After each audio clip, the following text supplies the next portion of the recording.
अस्सलाम वालेकुम नाज़रीन, आप रूबरू प्रोग्राम देख रहे हैं और मैं हूं आपका मेज़बान शौकत पराचा। आज 27 फरवरी है। पाक फ़ौज के तर्जमान मेजर जनरल बाबर इफ्तिखार ने बता दिया कि 1 साल पहले पाक भारत जंग दस्तक दे चुकी थी। उन्होंने इंतबाह किया कि 2 एटमी कुव्वतों के दरमियान अगर जंग हो जाए तो फिर अनइंटेंडेड एंड अनकंट्रोलेबल होगी। उसका यानी कोई कॉन्सिक्वेंसेस के बारे में पेशगोई नहीं कर सकता कि क्या हो सकते हैं। पाक फ़ौज के तर्जमान ने यह भी बताया कि अल्हम्दुलिल्लाह पाकिस्तान अब टेररिज्म से टूरिज्म के दौर में दाखिल हो चुका है, लेकिन इस टूरिज्म के रास्ते में अब बड़ी रुकावट आ रही है कोरोना वायरस। पाकिस्तान में 2 मरीजों की तशखीस हो चुकी है। 2 अफराद पाकिस्तान में कोरोना वायरस में मुब्तला हो चुके हैं और सिंध के वज़ीर आला सैयद मुराद अली शाह गिला कर रहे थे कि वफाक ने हमें ऑन बोर्ड नहीं लिया इस सिलसिले में। इसी असना में यूरोपियन यूनियन की एक रिपोर्ट भी मुतनाज़ा तौर पर सामने आई है। नैब ने उसकी तरदीद की। नैब ने कहा कि ये रिपोर्ट ऐसी है नहीं जिसका मीडिया ने यूँ जिक्र किया, जबकि वजारत ह्यूमन राइट्स ने तो यूरोपियन पार्लियामेंट को, यूरोपियन यूनियन को ख़त भी लिख दिया कि आपने ऐसा क्यों लिखा है।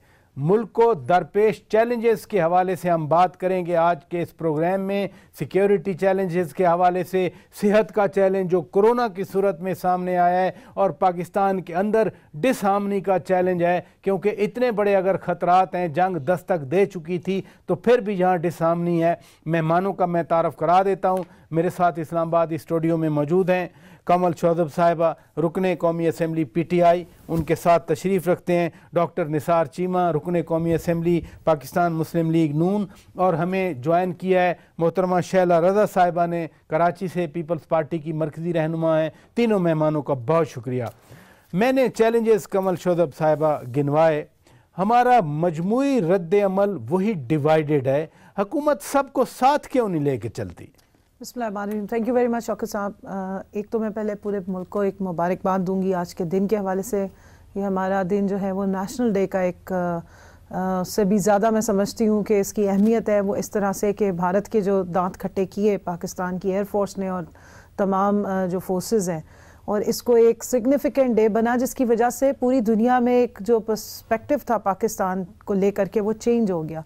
और भारत जो अपनी एक वो नशे में मस्त होता था, ताकत के नशे में, और उसको लगता था कि इस सारे रीजन में वो कोई बहुत बड़ा चौधरी बनने की कोशिश कर रहा था, तो उसका एक वो सारा जो नशा है वो भी हिरन हो गया, और एक उनका जो घमंड था या एक वो एक्सपोज हो गया बुरी तरह से पूरी दुनिया के सामने। तो इस दिन की एक सिग्निफिकेंस है। दूसरा, कल आपने देखा कि वज़ीर आज़म सेक्रेटेरिएट में जो एक इवेंट हुआ उसमें उन्होंने तारीफ़ की अपनी कौम की और फरमाया कि मैं अपनी कौम के ऊपर मैंने बहुत फ़ख्र महसूस किया कि जब क्राइसिस के टाइम में मैं आ रही हूँ, जंग दस्तक दे चुकी थी, हम फिर मुनक़सिम में हुकूमत साथ क्यों नहीं लेके चलती? नहीं देखिए, मुझे 1 मिनट ज़रा अगर आप मौका दें मैं आर्गूमेंट कंप्लीट कर लूँ। उसमें उन्होंने सराहा अपनी कौम को, सराहा अपनी पार्लियामेंट को, बिलखसूस उसमें शामिल थी हमारी अपोजिशन भी, कि सब ने मिल के उन्होंने इस बात का जिक्र किया कि अपोजिशन भी ऑन बोर्ड थी और हमने बड़ा मेच्योरिटी का सबूत दिया। उसमें मीडिया को अप्रिशिएट किया, unlike in comparison with what was happening in India, कि जो उनका स्टांस था उस पे वो खड़े नहीं हो रहे थे। एक टाइम पे उन्होंने कहा कि जी हमने F-16 तैयारा मार गिराया पाकिस्तान का, उनके बहुत सीनियर लेवल से ये उसको कॉन्ट्राडिक्ट किया गया कि नहीं। फिर उन्होंने कहा जी हमने आप कहना ये चाह रही है कि कल जो वज़ीर आज़म साहब ने तकरीर की वो रिकंसिलिएटरी थी? नहीं, मैं रिकंसिलिएटरी नहीं थी, रियलिटी बेस्ड थी। और उसमें एक कौम की तरफ से एक कौम का प्राइम मिनिस्टर बोला था। PTI गवर्नमेंट, PTI का प्राइम मिनिस्टर नहीं है, पूरे पाकिस्तान का प्राइम मिनिस्टर पूरी दुनिया को वहां पे जो बैठी हुई कम्युनिटी थी उसको। और एक चीज और आपके तवज्जुह से बता दूं कि हमारी जो foreign ministry of foreign affairs की जो स्टैंडिंग कमेटीज के मेंबरान है अपोजिशन के, वो कल वहां मौजूद थे, सेनेटर्स भी थे और आपने इंपॉर्टेंट नुक्ता बता दिया। शैला रज़ा साहिबा, मैं इसी पे आपका रद्द अमल ले लेता हूं।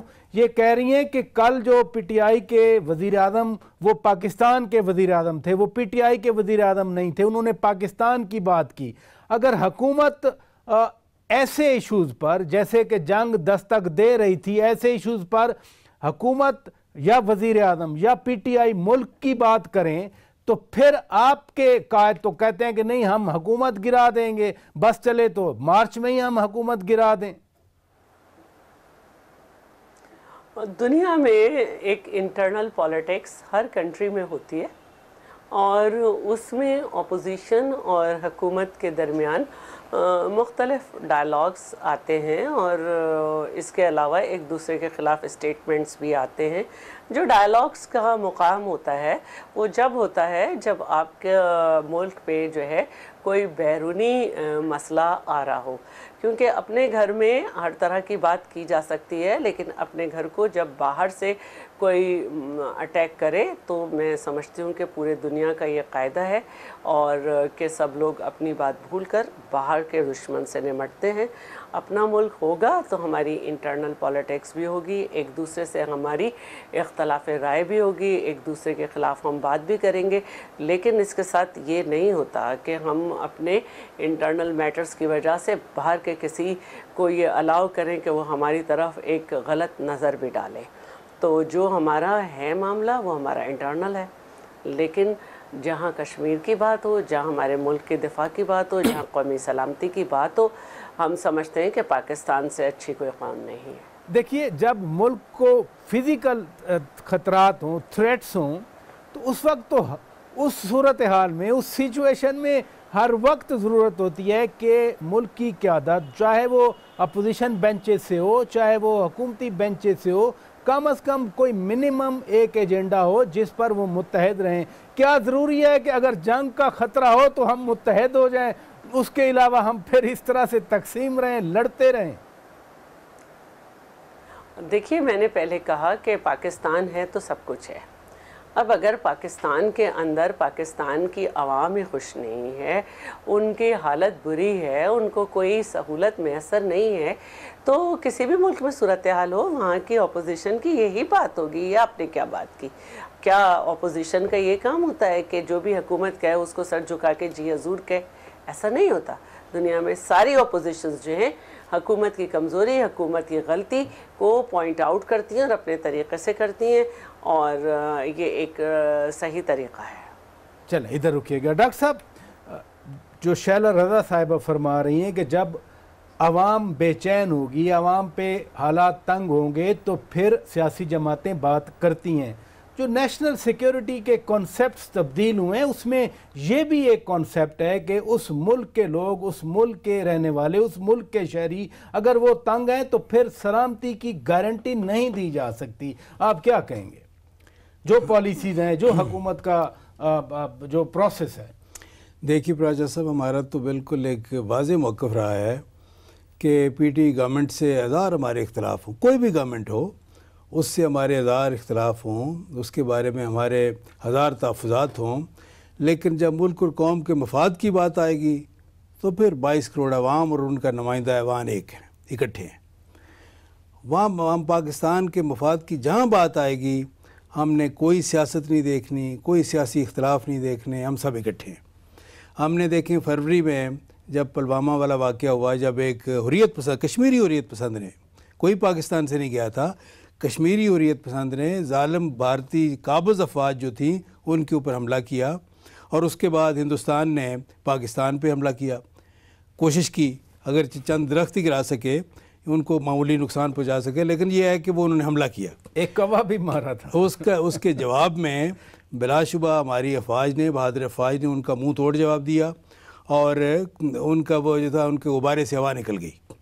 बात यह है कि उस वक्त भी, और उसके बाद जब ये आर्टिकल 370 रिवोक किया इंडियन गवर्नमेंट ने, कश्मीर की खुसूसी हैसियत को ख़त्म किया, कश्मीर को एक जेल खाने में तब्दील कर दिया, उस वक्त भी दोनों मौक़ों पे, पुलवामा वाले वाक़े के बाद भी और ये आर्टिकल 370 जब रिवोक किया 5 अगस्त के बाद, दोनों मौक़ों पे हमारी तवक्को भी थी, हमारी ख्वाहिश भी थी कि हमारे वज़ीर-ए-आज़म साहब सबको साथ लेके चलें, सबसे हाथ मिलाएं, सबको इकट्ठा करें। लेकिन बदकिस्मती से जिस तरह ये है कि ये कमल ने जो कहा, काश के इनकी लीडरशिप भी इस तरह सोचे कि वो पीटीआई के वज़ीर-ए-आज़म नहीं, मुल्क के वज़ीर-ए-आज़म है, और तो रही हैं कि वो और उन्होंने देखें एक कदम आगे बढ़कर लीडर ऑफ द अपोजिशन से या अपोजिशन के सारे कायदीन से, यानी चंद फुट का फासला है ना, चंद फुट आगे बढ़ के हाथ मिलाने के लिए तैयार नहीं है। अंदाज़ा कर ले किस कदर बदकिस्मत, ये पहली दफ़ा ऐसा हुआ है। कभी ऐसा साहब मैं यही नुकात तो आप तीनों के सामने रख राजा साहब, जब भी कोई राजा है। साहब जब भी कोई क्राइसिस आया इस मुल्क में, हुक्मरानों का फ़र्ज़ होता है सबको साथ लेके चलना। उन्होंने वो साथ लेके चले हैं। देखिए 65 में जब ये है कि मुल्क की सालमियत को चैलेंज किया हिंदुस्तान ने, अयूब खान ने सबको, बाज़ लोग जो थे जो जेलों में थे, निकाल के सबको बुलाया, उनको सबको जैसे होता है गले लगाया कि आएँ, इस वक्त मुल्क की सालमियत का मसला है, मुल्क की सालमियत के तहफ़्फ़ुज़ का मसला है, आए सब इकट्ठे हों। और अपोजिशन जो थी सब कुछ भूल के उनके साथ खड़ी हो गई। सलाला का इंसिडेंट हुआ जी हाँ, बिल्कुल, अमेरिकियों ने आके हमारे चेक पोस्ट पे अटैक किया था, पार्लियामेंट में एक मुश्तरका रेजोल्यूशन आई थी। लेकिन देखें बात ये है कि ये मैं कमल से कहूँगा कि अपनी लीडरशिप को ये समझाएं कि अब वो जो है ना, वो ये तंग नज़री और कमजरफी से निकलें, फ़राख दिली का मुजाहरा करें, सबको साथ लेके चलें। जहाँ मुल्क और कौम के मफाद की बात आए वहाँ ये है कि ये आप ये है कि फ़राख दिली का मुजाहरा करें, सबको साथ लेके चलना आपकी ज़िम्मेदारी है। You want to respond? देखिए जी, ये बिल्कुल ठीक कह रहे हैं कि हमारी जिम्मेदारी है, लेकिन ताली तो फिर दोनों हाथों से बचती है। जितना मुल्क हमारा है उतना ही इनका भी है। और इसमें मेरे ख्याल में शैला रज़ा साहिबा ने काफ़ी समझदारी का सबूत देते हुए जो बयान दिया है कि अंदर की हमारे डिफरेंसेस हैं और वो रहेंगे। नज़रियाती तौर पे हमारा इख्तलाफ है, ज़ाती तौर पे कोई इख्तलाफ नहीं है, लेकिन जहाँ बात मुल्क की सालमियत की आए और जहाँ दुश्मन के दांत खट्टे करने की बात आए वहाँ हम इकट्ठे। और इस दोनों मामले में रेजोल्यूशंस भी आई, ये सारे मौजूद भी थे, वज़ीर आज़म भी बैठे थे, उस वक्त लीडर ऑफ अपोजिशन भी मौजूद होते थे यहाँ। उसके बाद फिर वो लंदन चले गए। Got your point. Shaila Raza sahiba add करना चाह रही हैं, फिर मैं ब्रेक ले लूँगा। जी, मैं दो शख्सियात को ज़रा बात करना चाहती हूँ। ज़िया का स्याह तरीन दौर था और इंडियन कॉन्सुलेट में मुशायरा था। हबीब जालिब साहब वहाँ मौजूद थे। लोगों ने कहा कि आप मुशायरा उरूज पे था कि आप जुल्मत को ज़िया, सरसर को सबा, बंदे को खुदा क्या लिखना पढ़ें। तो उन्होंने कहा कि ये मैं आपको कहीं और सुनाऊंगा, ये मेरी शायरी, लेकिन इस वक्त मैं इंडियन कॉन्सुलेट में बैठा हूँ और यहाँ पे मैं अपने सदर की बुराई नहीं कर सकता। ये एक शायर का किरदार था जिसकी सबसे बड़ी आवाज़ थी उस वक्त की आमरीत के ख़िलाफ़। इसके अलावा शहीद जुल्फ़कार अली भुट्टो जब जा रहे थे भारत, तो वो पार्लियामेंट में आए और उन्होंने पार्लियामेंट से कहा कि मुझे आप लोग का इत्मीनान चाहिए। तो जितने अपोजिशन के लोग थे उन्होंने कहा कि आप जाएं और हमारा इत्मीनान आपके साथ जाएगा और हमें आप पर एतमाद है। इसी तरह जब रशिया का इनखला था अफ़गानिस्तान से, तो बेनज़ीर भुट्टो शहीद ने पूरा एतमाद दिया मोहम्मद ख़ान जोनेजो को। तो ये एक मिसालें हैं और हमें इन पे चलना है और इसको ही लेकर हम आगे बढ़ेंगे। इसी तरह जब हम दूसरे जब हम दूसरे ममालिक में बैठते हैं तो हम जब ट्रेड की बात करते हैं, जब हम दूसरी बात करते हैं, तो हम अपने आप को सुपीरियर कह के अपने मुल्क की सियासी क़ुव्वतों को गलत नहीं कहते, क्योंकि ये जमहूरी निज़ाम है। कभी कोई ऊपर होगा, कभी कोई हारेगा। तो अगर हम अपनी ही क़ुव्वतों को इस तरह मलाइन करेंगे जिस तरह से वज़ीर आज़म साहब ने किया, तो आप देख लें कि मुल्क की एक्सपोर्ट डिक्लाइन की तरफ। चले इधर रुकिएगा नाज़रीन, ब्रेक लेते हैं। ब्रेक के बाद जब वापस आएंगे, एक्सपोर्ट्स का मामला हो या टूरिज्म का मामला हो, अब कोरोना वायरस के हवाले से दुनिया में पैनिक की फैली हुई है। हमें क्या पैनिक होना चाहिए या फिर इसको वाइजली सबको मिलकर हैंडल करना चाहिए? ब्रेक के बाद बात करेंगे। वेलकम बैक नाज़रीन, रूबरू प्रोग्राम आप देख रहे हैं। शैला रज़ा साहिबा, कोरोना वायरस पाकिस्तान पहुंच गया। अब हुकूमत ने भी बता दिया कि 2 लोगों में तशखीस हुई है। एक पूरी दुनिया फैली है ये बीमारी, पैनिकी हुई। वफाकी हुकूमत हमें बता रही है और बार बार बताया जा रहा है कि हमने मुकम्मल इंतज़ामात किए हुए हैं, लेकिन मुराद अली शाह साहब वज़ीर आला सिंध आज गिला कर रहे थे कि वफाक ने हमें ऑन बोर्ड नहीं लिया। ये क्या वजूहात बनी? देखिए, मैं ये समझती हूँ कि इस वक्त चारों सूबों में जो एक ज़िम्मेदार तरीन वज़ीर आला हैं वो मुराद अली शाह हैं, और जो अपने काम को बहुत समझ के करते हैं। जब तक वो कहते रहे कि सूबाई इस्तेकाम फ़ंड नहीं मिल रहा, शुरू में इसका नोटिस नहीं लिया गया और CCI की जो मीटिंग हर 90 दिन के बाद होनी चाहिए वो नहीं बुलाई गई। 1.25 साल के बाद जब तमाम सूबे ही चीख उठे, इनके अपनी गवर्नमेंट जहाँ जाए कि हाँ ये सूबाई इस्तेकाम फ़ंड नहीं काटा जाए, तो फिर 23 दिसंबर को पहली दफ़ा एक काउंसिल ऑफ कॉमन इंटरेस्ट की मीटिंग हुई। इसी तरह नेशनल इकोनॉमिक काउंसिल की नहीं मीटिंग हो रही। इसी तरह प्राइस कंट्रोल जो है वो उसको कि किस तरह सूबों के साथ मिलकर ये करना है, उसकी भी आज तक मीटिंग नहीं हुई। तो अब ये कोरोना वायरस जो है फिर वही बात आ जाएगी जैसे कुत्ते के कांटे पे आती रही कि फेडरल गवर्नमेंट को लेनी होती है दवा भारत से। आखिरकार अल्हम्दुलिल्लाह सिंध ने खुद शुरू कर दी, बनानी कामयाब हो गए। एंटी वेनम भी हमने पहले बनाना शुरू कर दी थी, लेकिन फोकस इधर ही किया जाता है, चाहे पंजाब में लाहौर में कितने भी कुत्ते काट लें लोगों को। तो मेरा कहने का मतलब ये है कि आपको ये क्वारंटीन जो है ये सूबे खुद नहीं ले सकते। आपको ये कितनी तादाद में है, क्या है, इस पे क्या आपने मालूमात ली उन ममालिक से जहाँ पे ये है, इसके लिए आपको ये एक संजीदा मसला है, वायरस है। आपको अपने सूबों के वज़राए आला को बिठा के एतमाद में लेना होगा। हमें जो भी मालूमात मिल रही है हम दे रहे हैं। आइसोलेशन सेंटर्स कर दिए हैं हॉस्पिटल में।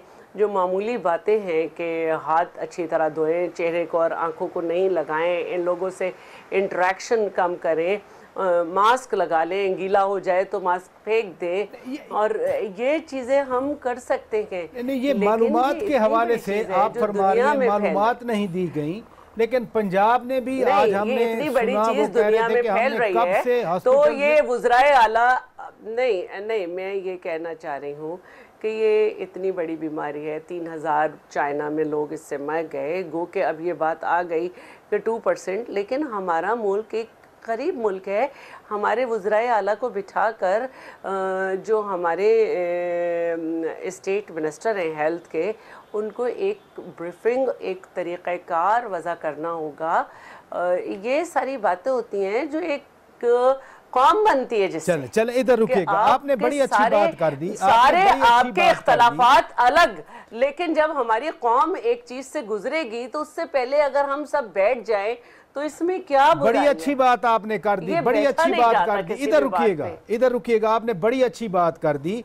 नादरीन को जरा हम सुनवा भी देते हैं, क्योंकि आज वज़ीर आला सिंध ने भी बात की और DG-ISPR ने भी इस हवाले से बात की। जरा सुना दें, फिर जवाब ले लेते हैं जी।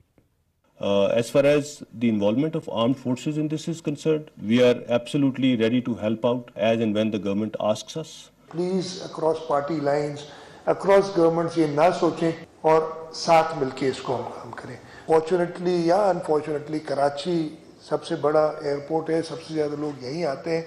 आपने फोकस इधर करना था और सूबाई हुकूमत को ऑन बोर्ड लेना चाहिए था, और जो नहीं लिया गया।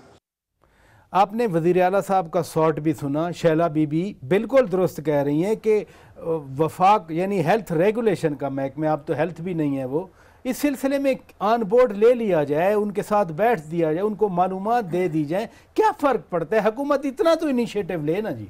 देखिए प्राचा साहब, शैला साहबा ने जो भी कहा मैं उसका एहतराम करती हूँ, लेकिन थोड़ा सा माजरत के साथ मेरे ख्याल में उन्होंने थोड़ी सी डिस्क्रिमिनेशन की है कि जी सारे सूबों में से सिर्फ एक ही वज़ीर आला हैं जो बहुत अच्छा काम कर रहे हैं।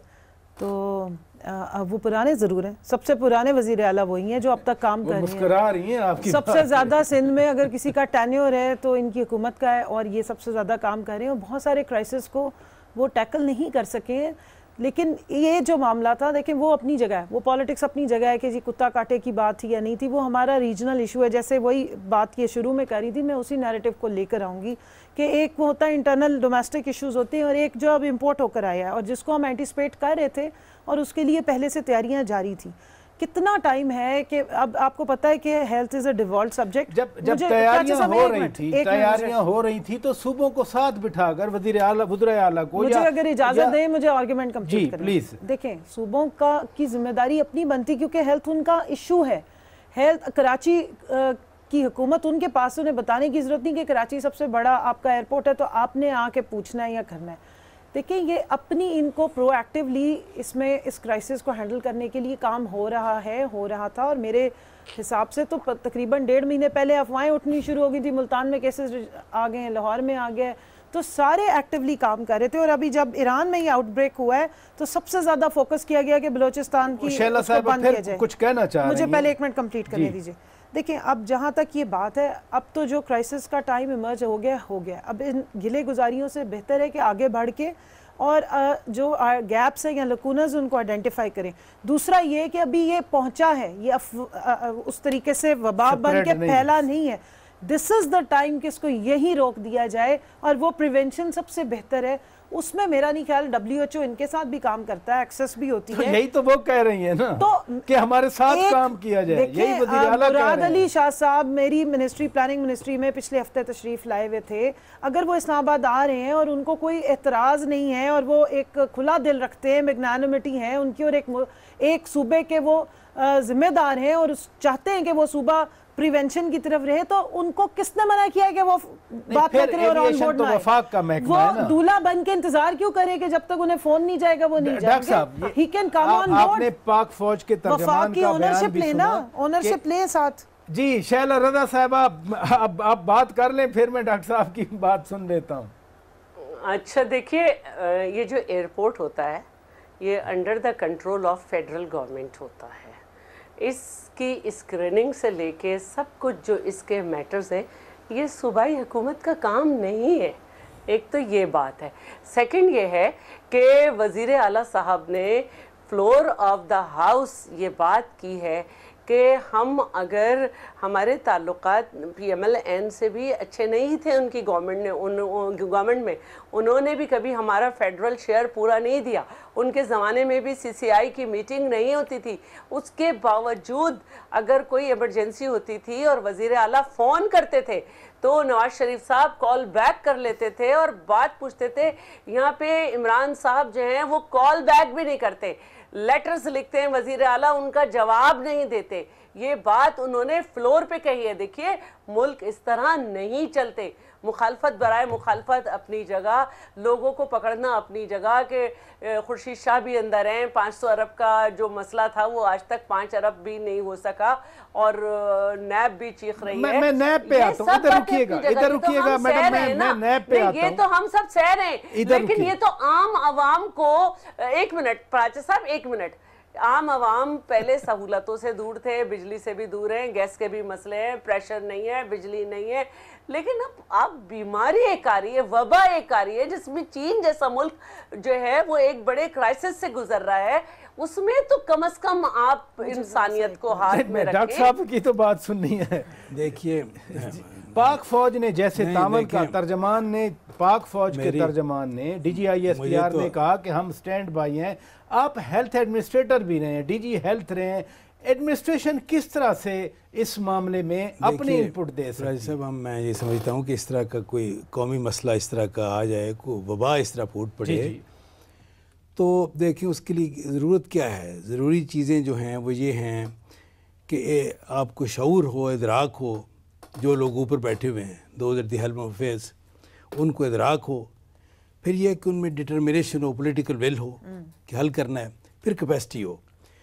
बदकिस्मती से इस वक्त वो चीज़ें नज़र नहीं आ रही। हमने करके दिखाया, आपको याद है प्राजा साहब, मुझे फिर मिसाल देनी पड़ेगी, 2011 में जब डेंगू का सबसे बड़ा, मुझे समझ आ रही, सबसे बड़ा जो एपिडेमिक जिसने हिट किया पंजाब को, बिलखसूस लाहौर को, उस वक्त 24,000 से ज़्यादा कन्फर्म केसेस, प्राजा साहब 350 डेथ्स, और इस तरह पैनिक आपको पता है जो सूरत थी। लेकिन क्या हुआ, 1 साल के अंदर फ़र्क ये था कि उस वक्त कैप्टन जो था शहबाज शरीफ था, उसकी क़यादत में पंजाब में वो काम हुआ है, तमाम शोबों को, डिपार्टमेंट्स को ऑन बोर्ड लेके इंटीग्रेटेड कोऑर्डिनेटेड एफर्ट्स इस तरह की हुई हैं। ऐसा जहाद हुआ है इसके ख़िलाफ़ कि 1 साल के बाद 2012 में, मैं DG हेल्थ था पंजाब का, मैं इन्वॉल्व था उस पूरे प्रोसेस में। 1 साल के अंदर ये हुआ कि 24,000 की बजाय अगले साल 2012 में 400 डेथ, सिर्फ 1 मिनट, 350 डेथ की बजाय 1 डेथ नहीं हुई। तो अभी और ऐसा कामयाब एक ये जहाद हुआ। डॉक्टर साहब, मैं यही आपसे गुजारिश कर रहा हूं, पूरी दुनिया में उसकी तारीफ व तहसीन की गई। DG हेल्थ रहे, ये क्या करें फिर? ये भी तो इनके एडवाइजर जो हैं वो भाग दौड़ तो इनके लिए सबसे ज़रूरी बात ये है कि सबको ऑन बोर्ड लेके, right man for the right job. देखिए, इनके हेल्थ मिनिस्टर में मुझे अफसोस के साथ कहना पड़ता है कि जो इस वक्त ज़िम्मेदार हैं हेल्थ डिपार्टमेंट के सबसे इम्पॉर्टेंट रिस्पॉन्सिबिलिटी उनके पास है, उनकी हालत ये है कि स्टैंडिंग कमेटी में हमने पूछा कि भाई बच्चे जो वहाँ फंसे हुए हमारे स्टूडेंट चाइना में, उनको वापस क्यों नहीं ला रहे? तो अंदाज़ा फरमा लें कि उनकी क्रेडिबिलिटी मैं क्या बात करूँ। उन्होंने कहा जी पहली बात यह कि जनाब WHO की एडवाइजरी है कि वहाँ ना कोई जाए ना आए, बिल्कुल गलत, बेबुनियाद। दूसरी बात उन्होंने कहा जी चाइनीज़ गवर्नमेंट ने मना कर दिया इवैक्यूएशन से, हालांकि कई मुल्कों ने आपको पता है कि अपने शहरियों को इवैक्यूएट किया, लेकिन यह कि स्टैंडिंग कमेटी में जो ये कि इस जिम्मेदार एक शख्स से तवक्को आप कर सकते हैं कि बेबुनियाद गलत बातें करेगा। बात यह है कि ये नहीं है कि इनके पास बंदे नहीं हैं, बंदे हैं लेकिन उनसे काम नहीं ले रहे। ये आपने एक और डायमेंशन दे, और एक और नहीं हकीकत है ये। आप इनके जख्मों पे नमक छिड़क और रहे एक बात नहीं एक और बात देखिए, बात ये है कि ये मुझे आपकी तरफ अच्छा एक आखिरी बात देखिए, बात ये है कि इस तरह नहीं है कि किसी का को बहुत ज़्यादा इसको पैनिक उसके करने की ज़रूरत है, कोई ऐसी खौफजदा लोगों को करने की ज़रूरत नहीं है। इसकी मोर्टेलिटी रेट बहुत कम है, ना होने के बराबर है। लोगों में अवेयरनेस पैदा करने की ज़रूरत है। साइन सिम्टम्स क्या हैं, प्रिकॉशनरी मेजर्स क्या लेने हैं, ये सारी चीज़ें जो हैं, और इंतजामिया और हुकूमतों की जिम्मेदारी है। लेकिन यहाँ तो मास्क जो है वो ब्लैक हो चुके हैं, ये तो गवर्नमेंट की जिम्मेदारी है। 2 रुपए का 5 रुपए का मास्क जो है वो 25 और 40 ज़ख़ीराअंदोज़ जो है उनके ऊपर ब्रेक ले लेते हैं डॉक्टर साहब। नाज़रीन ब्रेक के बाद जब वापस आएंगे हम अपनी गुफ्तगू को जारी रखेंगे।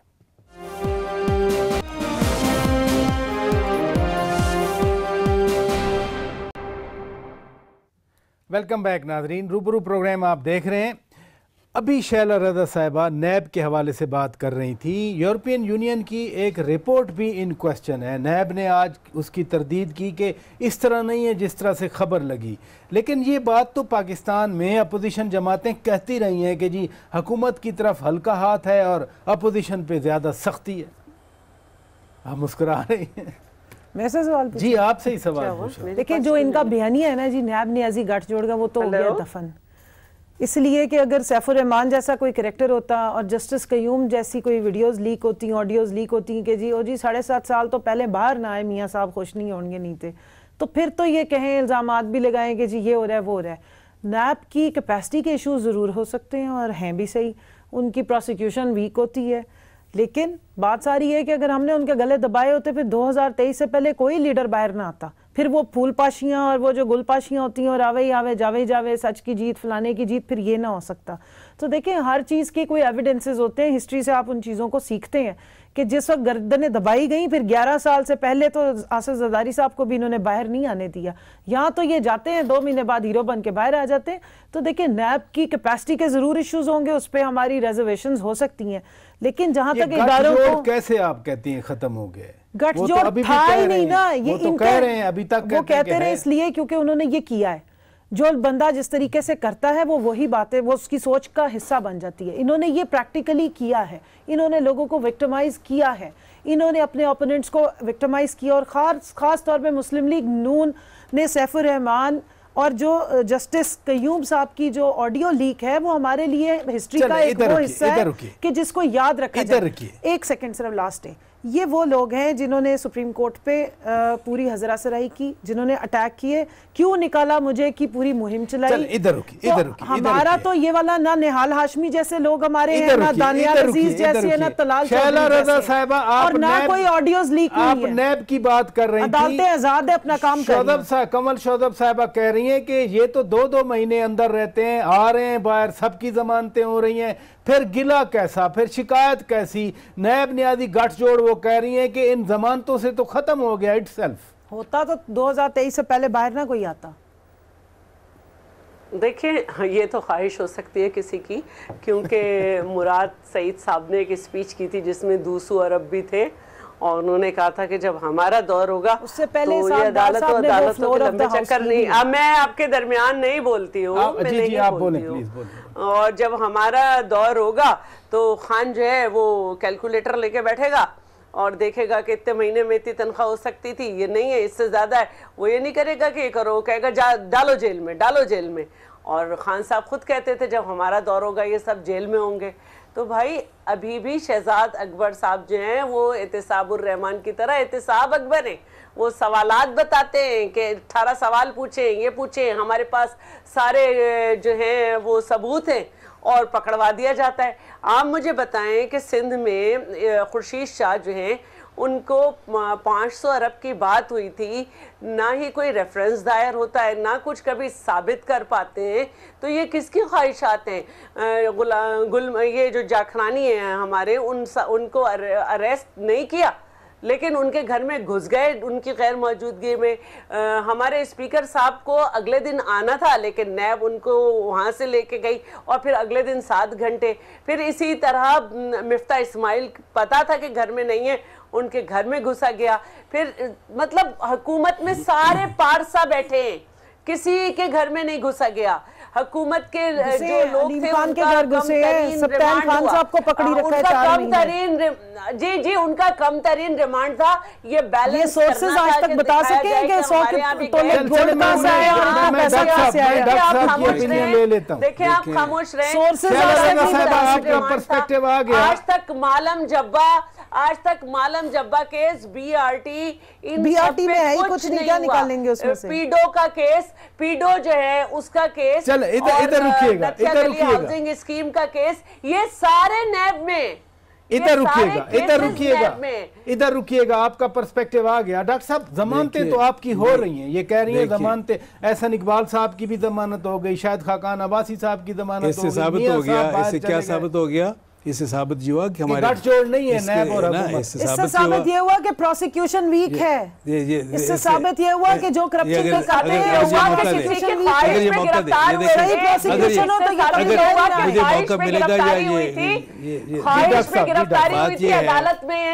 इससे साबित ये हुआ कि हमारे दामन साफ थे, हमारे हाथ साफ हैं और अदालतें आजाद हैं। अगर ये देखें, मेरी सुन ले, मेरी बात सुन ले। प्रोसिक्यूशन वीक, नहीं देखिए आप ये फरमाएं आपकी कैपेसिटी बिल्डिंग होने वाली है जो इन्होंने बना के खड़े किए, इन्होंने चेयरमैन अपॉइंट किए, उसकी सारी अपॉइंटमेंट्स इनकी की हुई, हमने तो कोई नया बंदा नहीं डाला। जितनी भी गुफ्तगू फरमाती है, क्या ताल्लुक, जितनी भी ये जो मेरी ख्वाब बेबुनियाद गुफ्तगू हम कभी दखल देते हैं, मुझे बताइए।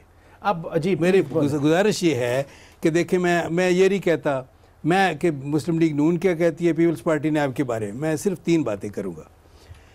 सुप्रीम कोर्ट ने नैब के बारे में जो कुछ कहा आपको पता है कि जी ये जो है ये पॉलिटिकल विक्टिमाइजेशन के लिए इदारा इस्तेमाल हो रहा है। सुन ले